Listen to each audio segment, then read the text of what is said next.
Welcome back, everyone, to the weekly Armchair Sports Talk podcast. This United show. This is Devil's Advocate. This is actually our first show since the FA Cup final. We had to take a week off. It's been an absolute long season, and probably a week off to kind of gather our thoughts and recover after such a wild season and a disappointing defeat in the FA Cup. But it's great to be back, and I am joined by a very special guest here this evening, joined by Rob Dawson from ESPN. And we've previously had Rob on the podcast. Rob, I believe the last time we were on, Ollie was manager. And it's a good while ago now. But a lot's happened since then. So look, it's going to be a good chat today, obviously, regarding everything about the club. But Rob, I mentioned there, first of all, that last time we were on was, I think, July 2021. Obviously, we're going into the new season, kind of post-lockdown. A lot happened. Obviously, Ronaldo came back. Ollie consequently lost his job last season. Well, the season before last, you should say now, was kind of a bit of a disaster. Fast forward 12 months, Erik Ten Hag comes in, and a massive rebuilding job was on his hands at Man United. A lot of obstacles in his way. Just talk to us about that first press conference when Erik Ten Hag walked in, and kind of what was the kind of expectation, obviously yourself from a journalist, you're covering United and kind of meeting Erik, and kind of what was that like at first? Yeah, I mean, the first press conference with Erik was a little bit strange, to be honest, because his English wasn't fantastic at that point. He almost looked a little bit kind of, not awestruck is the wrong word, because he'd obviously worked at Ajax before, and that's a huge club in its own right. Maybe a little taken aback at the kind of the size of the club. I think he'd spent the morning of that day kind of walking around Old Trafford and meeting lots of people, meeting people in different departments. Got a kind of a sample of the fan base outside the ground, was stopped every 2 minutes for selfies. I think probably that first press conference with him was quite a tough day for him, really. Just in terms of kind of getting your head around the size of the club and the expectations. I mean, I think really since then, it's become quite apparent that he's obviously the right man for the job, that he's taken on the kind of the responsibility for rebuilding Man United. He's not shied away from answering kind of tough questions. I think he said all the right things in subsequent press conferences, and obviously his performances, or the performances of the team on the pitch, speak for themselves, because at the time he came in, I think that most United fans, given the mess he inherited, would have probably taken fourth place in the Premier League, returned to the Champions League in his first season, and then kind of move on from there. The fact that he finished third, he won a trophy, he got to another final. I think if you'd offered that to Man United fans 12 months ago, last summer, they would have bitten your hand off. And that just tells you that how good a job he's done. Yeah, he's done fantastically well. I think, look, from the start, I think having the situation with Ronaldo last summer, obviously having to deal with I suppose, nearly letting the club captain out of the team as well at the time, and then obviously the first two results, to see kind of where he went, his journey over the season, how he's grown into the role, especially I think probably from yourself, seeing that growth throughout the season was probably, remarkable, considering like when you look in the last 10 years, post Sir Alex, there's managers have had obstacles, and they've stuck. It's either been stick or twist. But we've seen a very big, massive growth from Erik, and he's really taken to the job very well. Yeah, I mean, I was probably not alone in being quite worried for him after those first two results, particularly the Brentford game. The manner of that defeat, the performance, I thought was quite a strong red flag, really, even that early on in the season.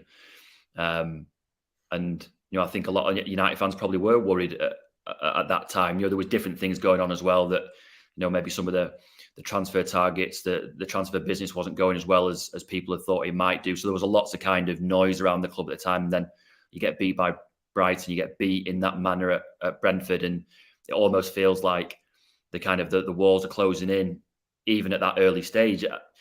I think the thing that he got particularly right, that the training session after the Brentford game, that run, making them run and making them make up that distance, really stamped his authority on that squad, and said that, he wasn't here to mess about. And then to pick the team that he did against Liverpool. I mean, I can still remember being stood out on the forecourt at Old Trafford, because there was a an anti-Glazer protest that day and looking and seeing the team come through and thinking, this is either genius or it's going to backfire horribly. To leave Maguire out, Ronaldo out, I think Luke Shaw as well got left out. To leave those three massive senior players out of a game against Liverpool when I think most fans probably were expecting United to get beaten that day simply because Liverpool had been so good the previous few seasons.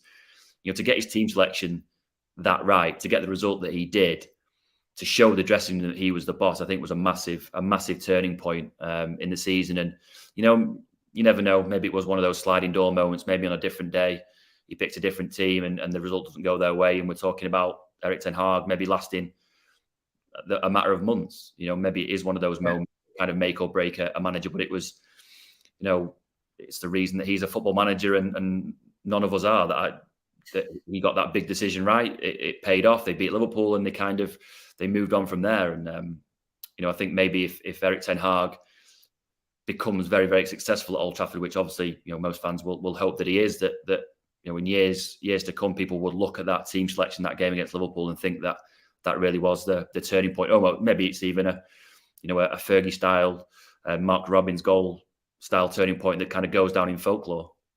Yeah, look, it could, like you said, I think it could end up being a catalyst, obviously for future success. And look, we've done well. I think the win the Carabao Cup and finishing top four was great. Especially like I started last season, I was worried them first two games in particular, and then like you said, the transfer window up until we got Casemiro and Anthony right towards the end, it was worrying because obviously Frankie, like last summer, Frankie de Jong went on quite a while. That didn't materialise, and then there's Arnautovic rumours, and then there was Rabiot, and all of them didn't materialise, and then it just happened all last minute. It was quite worrying, but gladly, look, we've had I suppose a good season. Obviously, look, as United fans, we want more, but I think you have to be realistic when you look at the rebuilding team. You'll obviously look what the other crowd across the city are doing at the minute. You look, obviously, Arsenal had an exceptional season as well for their, from what they've done previously as well. So you can only kind of be happy with what we got. And look, we'll see what happens, especially there's a lot kind of happening behind the scenes in the minute.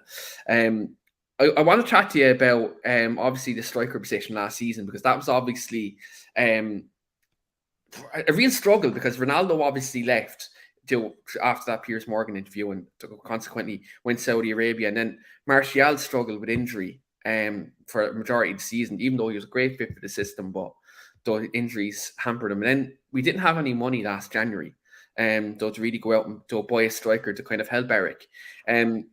Obviously right now we're linked with Highland and we're linked to with Harry Kane. And just talk to us just at the minute, like obviously, like look, every club in England or the world even right now would want Harry Kane, but considering there's obviously different obstacles to come, and there's ownership issues right now, what's the status of Manchester United's interest in Harry Kane, and is the case that we admire the player, or is there actually like legitimate interest in the fact that we're going to maybe go out and pursue this even further? Yeah, I mean, I think United's interest in Harry Kane is well documented.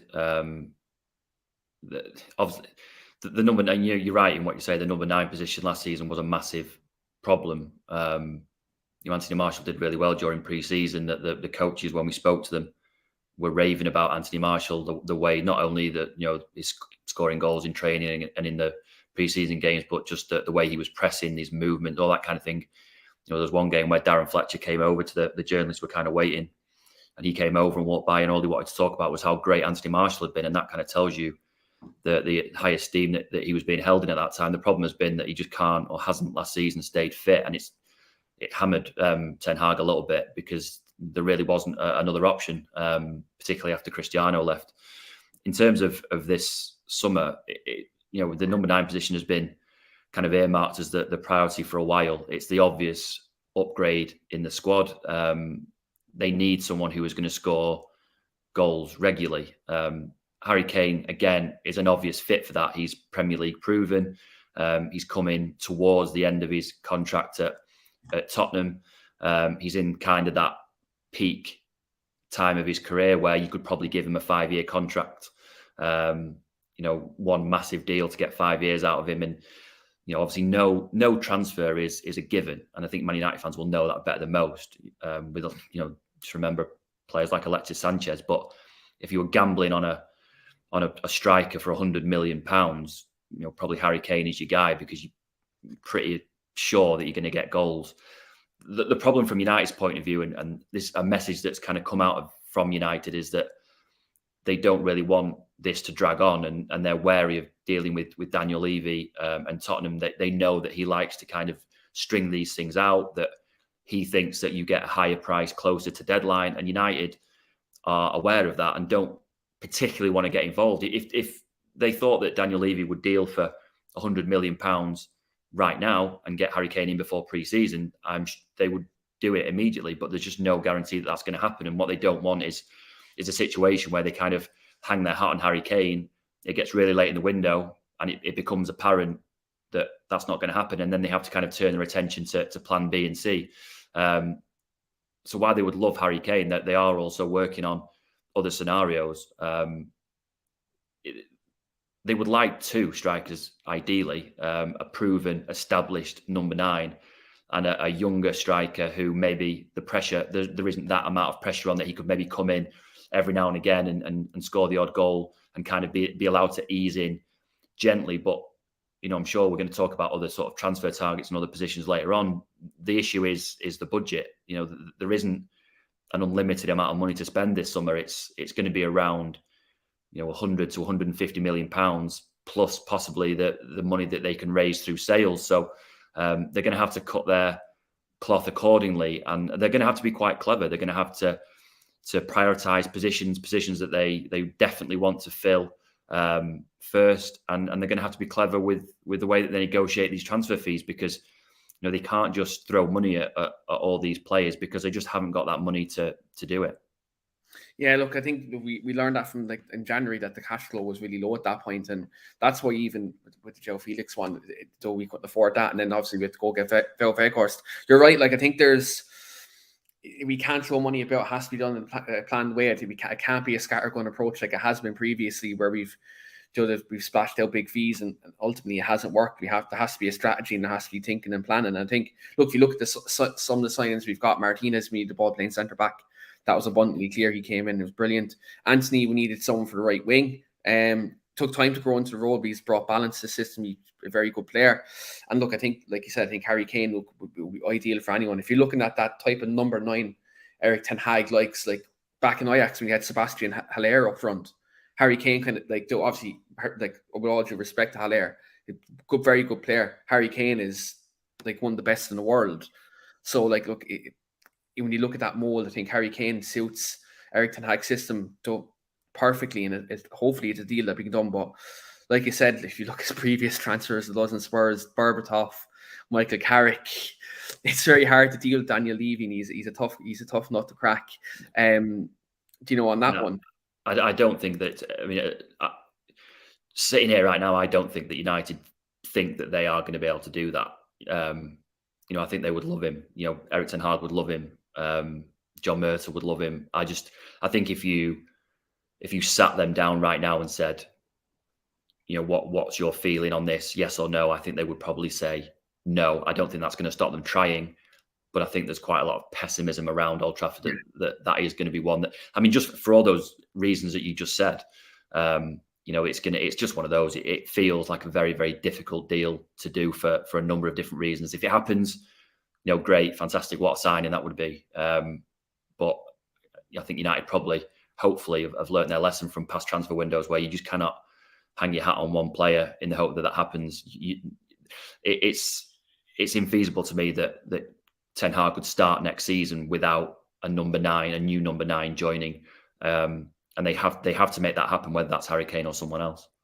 Yeah, 100%. We definitely need bodies up there, because obviously Weghorst has obviously gone back to Burnley, and then Martial is injured right now. So, and pre-season's in less than a month, a bit more than a month maybe. Like if you're on the count when the games actually start. So yeah, it's crucial to get that sorted out. You mentioned obviously United are looking to kind of get a young striker. Though Højlund has been someone that's kind of been earmarked. Obviously, Evan Ferguson as well has been talked about as well. Is that something that maybe Manchester United may kind of, I suppose, look towards? Obviously, with maybe the Kane deal being a bit too complex. Yeah, I mean, that's certainly the type of player that they're looking at for that second striker role. Again, I think Evan Ferguson is a great player. The problem is that I think Brighton, have kind of decided that they've already sold McAllister to Liverpool. I think they probably think that Moises Caicedo is going to go as well. After they've gone, I don't think that they feel that there's much need to sell anyone else. Højlund's an interesting one because in terms of profile, age, even scoring record, I think he scored 10 goals for Atalanta this year. He fits the bill. But again, it comes down to price. I mean, the numbers that they're talking about in Italy, I mean, I've seen sort of 60 million euros. That isn't a price tag for a player who is going to come in and, play, maybe start 20 games. That is 60 million euros within United's budget is a player who probably needs to come in and start every week. So either you don't do it because you think it's too expensive, or you are so confident in a really young striker with not a massive catalogue of work to kind of go back on, that you're so confident that he can come into the Premier League and score goals immediately, that you do it at 60 million euros and in 2-3 years' time, your recruitment department are being hailed as geniuses because you've got Haaland 2.0 and you were the team that did it when no one else wanted to. The transfer market is so complicated and complex, and particularly for a club like Man United, because that kind of theory that the price goes up when Man United come calling, I mean, that isn't just kind of anecdotal. That's United genuinely believe that when they pick up the phone, the price goes up, and I think you've probably seen that a number of times with transfer targets, and United prepared for that again. It's going to depend on how smart that they can be, how good they are at negotiating, because they are working. Whether Man United fans want to accept it or not, they are working within financial constraints. Yeah, like it's difficult with financial fair play at the minute. I think we look at us being out of the Champions League, sponsorships leaving at other particular times, like it adds up if eventually, and I think that's something that is catching up with us. We mentioned players out of contract. Obviously Mason Mount has a year left on his deal at Chelsea, and Chelsea are obviously they're dealing with their own kind of FFP issues and stuff like that. Obviously there's been 80 million quoted. There's been other fees out there right now. When United are looking at, I suppose, their midfield and obviously having like a backup for Bruno Fernandes and Christian Eriksen, is United's interest in Mason Mount high? And is this a case where, like Harry Kane, because Chelsea are a rival team, that this is a deal that could maybe take some time? Yeah, I mean, the Mason Mount one is a little bit different because, we talk about Kane and you talk about Højlund and players like that. Those deals, United don't hold the upper hand in those deals. Ultimately, they are waiting for those clubs to want to deal with them. I think with Mason Mount, there's a little bit of a difference in that Man United feel that they hold the cards a little bit more with this one. Again, it's well documented that the Mason Mount is entering the last year of his contract, that negotiations about a new contract at Chelsea haven't gone well, that he's kind of prepared now to leave. There was a point earlier in the season where there was quite a large market for Mount. Liverpool were looking at him, Arsenal, Bayern, after Tuchel went there. So there were a lot of clubs interested in him. United were one of them. That interest on all that kind of market for him has cooled a little bit. McAllister's gone to Liverpool. Arsenal are looking at Declan Rice. The Bayern stuff has sort of slipped away a little bit as well. So United are front and centre for Mason Mount if Chelsea decide that they want to sell. I think, judging by the things that they're saying privately, they are minded to sell because they don't want to lose him for free in 12 months and have kind of given up the hope of maybe having him sign a new contract. The valuation that we've been told that Chelsea hold is around about 70 million. United just aren't going to pay that, especially at this stage of the window. I think probably United will go in a lot lower, perhaps around, 30 to 40 million. I think probably they'll end up settling around 50 million. I think 50 million probably suits everyone. It suits United. It's within their budget for a player who they probably think is going to play most games next season. Chelsea get 50 million for a guy who is decided he's going to leave anyway.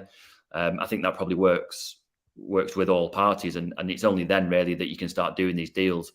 In terms of where he's going to fit in and things, and I think he probably fills the Christian Eriksen role. I think United were a little bit concerned towards the end of the season that Eriksen's legs had gone a little bit, that he started the season really well, and even in the second half of the season had flashes where, games where he was fantastic, but they were having to substitute him early in lots of games, after the hour between sort of 60 and 70 minutes, because he just couldn't keep up anymore. And, it's easy to forget that he's sort of, 30, 31 years old. So he's not getting to the end of his career, but he's the wrong side of 30.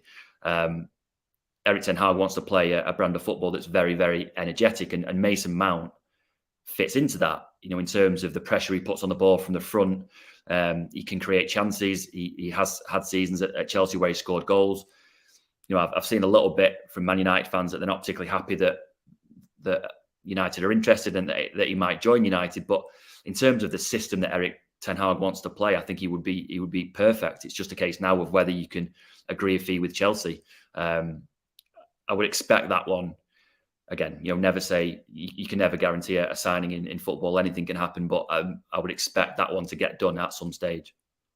Yeah, look, he's a player I really like, and we actually have a Manchester United / Chelsea podcast, and the Chelsea fans that we do have on there, they'll speak very highly of him. And I think if you look at his energy, his level of creativity, and so it's just his overall attitude, he's a good lad, and I think he'd be a good addition to the dressing room. And if you're talking about even, let's say, for example, if Ten Hag likes to have players who can play in multiple positions, and look how Bruno played out on the right and done a great job out there for the parts of the season. Mason Mount can also do that as well.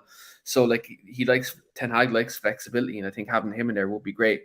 I just hope, like you said, we don't overpay as such. I don't think we should force our hand too early, and I think it's a deal. Look, I'd like to see get done. I really like the player, and I think he'd be a good fit for Man United. Final one just on incomings is Kim Min-jae. There's been a lot of reports saying in Italy that United are the front runners for Kim Min-jae. Obviously, he's had a brilliant season with Napoli, winning Serie A, and they done well in the Champions League as well. Obviously, we're kind of stacked to centre back at the minute in terms of we've a lot of bodies there. I know Axel leaving, I know Deschamps Bernard left yesterday, but we still have 4 first-team centre-backs with Varane, Martinez and Lindelof and Maguire. Will there have to be an outgoing for that deal to maybe accelerate, considering there'll be 4 very well-paid centre-backs at the club right now? Yeah, I mean, the Kim one is a little bit of an odd one. And it's similar to Axel Disasi at Monaco. There's been an awful lot written about him possibly joining Man United. Privately, United aren't denying interest in those 2 players. They're well aware of them. They are well aware that Kim at Napoli has got a buyout clause that makes a deal easier. You just hit the number and you get to talk to him, and then he comes. So it's from that aspect, it is something that would be a tick in the box. But you're right in what you say. If you look at the squad and the areas that obviously need strengthened, you wouldn't necessarily say that centre back is one of those. You've got Raphael Varane and Martinez as your kind of starting pair. Then if you're looking for cover for Martinez, you've got Luke Shaw, who did brilliantly when he had to step in last season. And then you've got Malacia, who can step in at left back to cover for Luke Shaw. You've got Lindelof to cover for Raphael Varane, who in the second half of the season was absolutely fantastic. And I've not always been Lindelof's biggest fan, but he was terrific in the second half of the season. And then you've also got Harry Maguire. So it doesn't feel like the area that needs strengthened this summer. And as I say, the strength of the reports that have come out of Italy and France about those 2 players has kind of caught United by surprise a little bit. They're not denying that they like both players, but the word that they have used is that both of those, or the reports around both those players are very overcooked, and they haven't had contact with either of the clubs. So it would be a surprise to me if United made a move for a centre-back early in the window. simply because the budget is quite tight. They need a striker. They need a midfielder. Maybe if you do those two deals and maybe there's money left over, maybe you raise quite a lot through sales. Maybe you do go back to Napoli and try and sign Kim, because obviously he's a fantastic player. I think everyone who's watched him play for Napoli this season can see that. I would be surprised if that was something that happened early in the window. Again, United aren't denying that there's interest in those players, but they've been quite firm in that the other positions in the squad are priorities, particularly that number 9 position. Yeah, look, I think striker definitely is priority, and probably another midfielder as well. If you look at, like you mentioned, the budget and probably player sales, you're probably, if you sign the top class number 9 and let's say Mount, there's probably money there then for that second striker, and then you're really relying on maybe a Henderson going for a decent fee or Maguire going for a decent fee. That's what you're probably looking at this summer. Speaking about this summer, obviously one of the biggest news stories out there, Rob, at the minute, if you're talking about nearly every hour today, is Manchester United's takeover. There's been, I swear to God, I'm nearly at the stage of muting the word takeover, Man United, and everyone related to it at this point, because there's different conflicting stories. Obviously, last night from Twitter, it looked like it was Qatar media reporting that Sheikh Jassim won the bid for Man United. Now, obviously, today it's been report, obviously, that isn't the case, that the process is still taking place and neither party has won the bid for Manchester United at the moment. With this, obviously, this is taking time. Since November, there's been bids, and it's nearly like the X Factor, where it's going to judges' houses and the live shows at this point. What's the story with this at the moment, and should we expect a preferred bidder very shortly, or is this again maybe going to drag on to maybe a couple of weeks into the transfer window? Yeah, I mean, where do you start with this? A couple of weeks ago, the message from the bank, Rain, was that there would be no decision or nothing significant before the end of the season. Obviously the season is now ended, so we're into that time now where really this needs to be sorted one way or the other. The problem all along has been that the Glazers haven't really shown their hand. Even in the statement that came out in November, when they kind of announced that they were looking at these alternatives, it was a little bit murky in that, they said that it could be a sale, it could be investment. They've never really shown their hand to anyone. Journalists, the bidders, the bidding team have kind of followed the process as best they can and done what the Glazers and Rain have asked them to. You're talking about, sort of more than 6 months down the line from that November statement. And the two main bidders to take over, Sir Jim Ratcliffe and Sheikh Jassim, as of right now, are none the wiser. Both of them will tell you that they are ready to go, that they've made offers that they believe are competitive and are enough to take over. They've both got management teams in place that can come in at a moment's notice. Both of those are ready to sign. But you've still got the groups, the financial groups in the US, the likes of Carlyle, Sixth Street, Elliott, who have all offered to make a minority investment. They're all waiting for an answer too. So it's not just a case of at some stage. Which one of the two, with their still other parties? Well, yeah. So it's not just a case of sort of Rain, Sheikh Jassim and Sir Jim Ratcliffe are sat by the phone waiting for that phone call from Rain Group to tell them that they've won. You've got all these other investment groups who are kind of waiting to be told what's going on. That again, they've made their case. They've made offers to making minority investment, and at the moment, everyone's just kind of waiting. That we've spoken to some of the people involved with the Qatari bid just this morning, and they say that they're in what they're calling a holding pattern. They are just waiting, and it's becoming very, very frustrating. It's becoming frustrating for the fans. They are desperate for the Glazers to leave.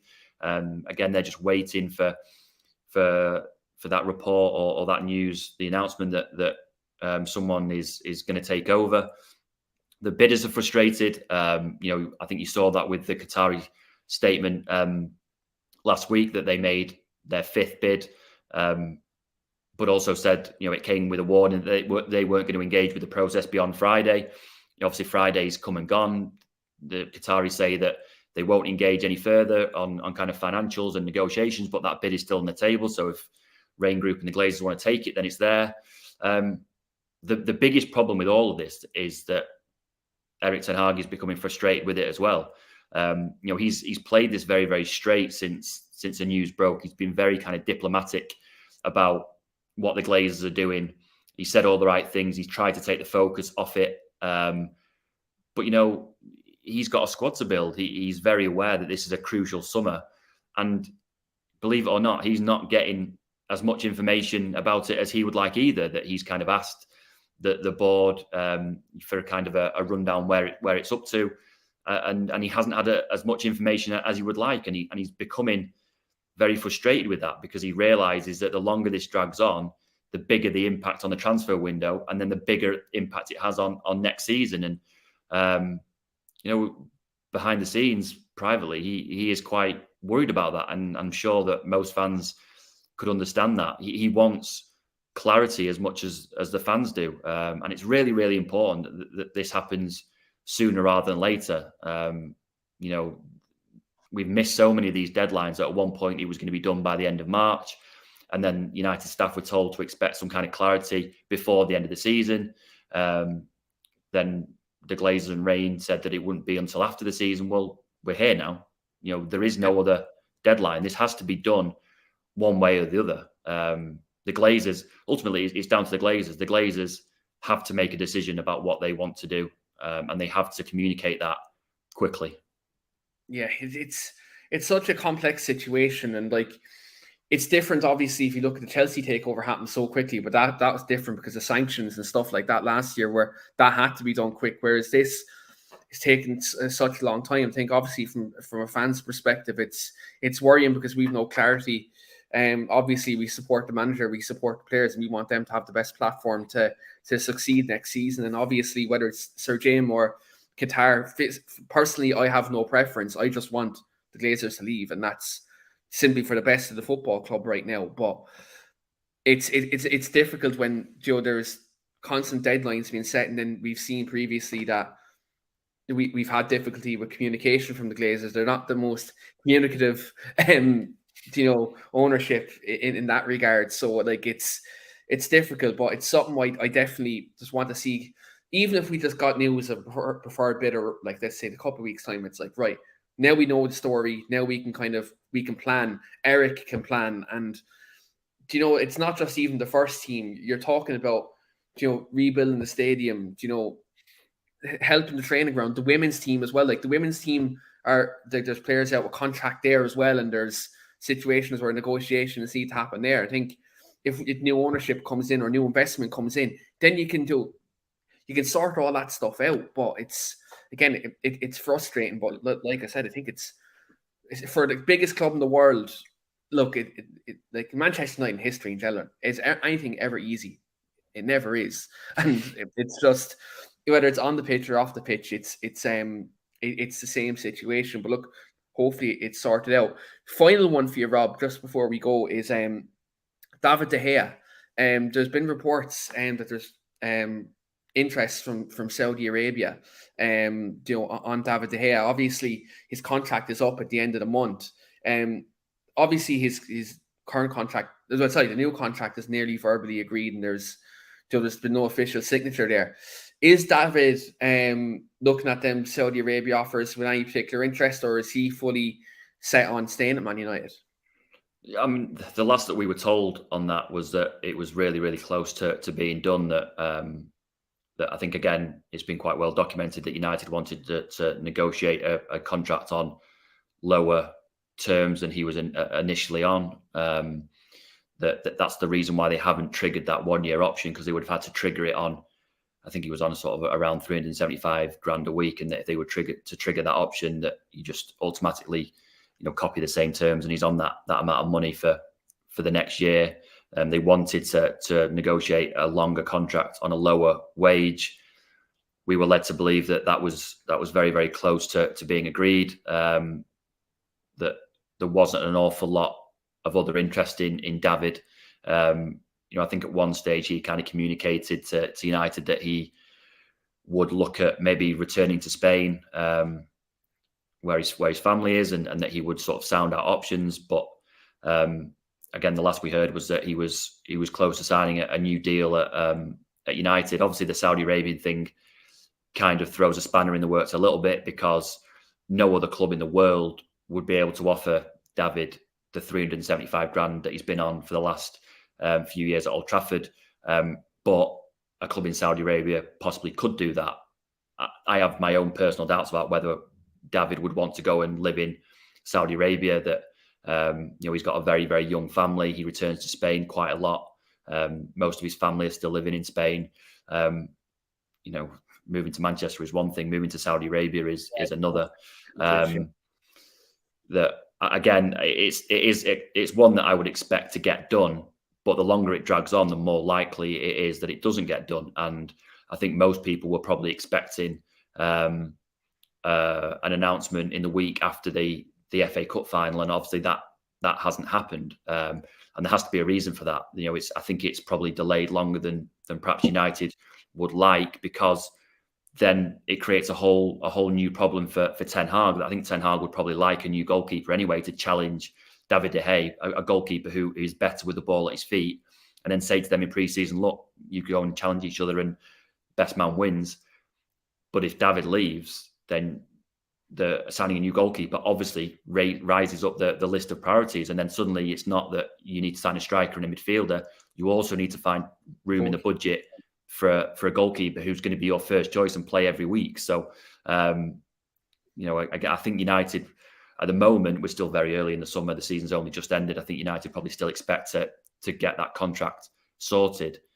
But with each passing day that it remains unsigned, it becomes a bigger and bigger problem for Erik Ten Hag and the recruitment team. Yeah, it's a huge one, especially like we don't have a great history of replacing keepers right away either.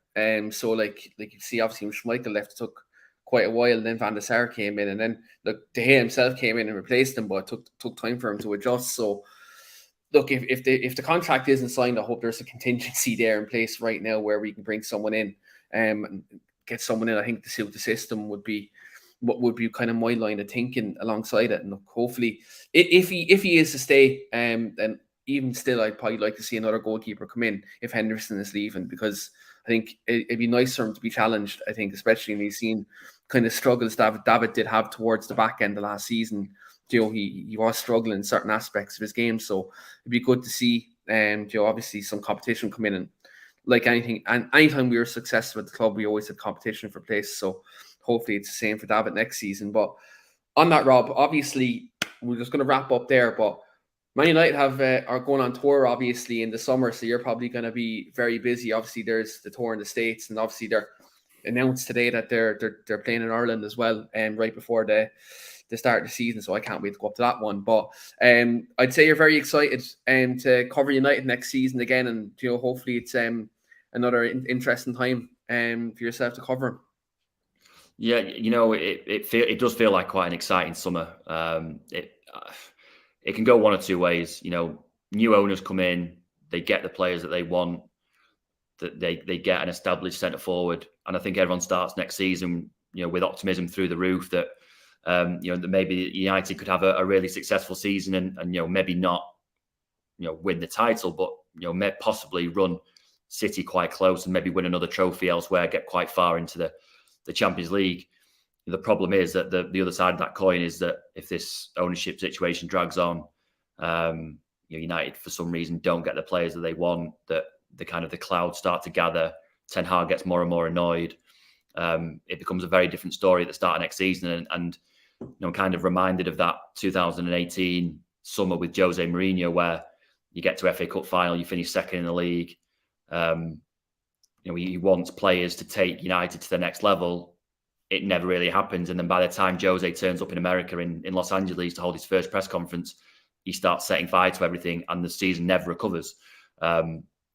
at the moment, I hope that it doesn't happen, and that we're talking about a really, really positive time at Old Trafford at the start of next season. But until all these question marks are answered, the ownership, the signings, the striker, it's going to be a nervous few weeks for Man United fans. I really, really hope that we're in for a really good summer, a successful season, particularly for United fans.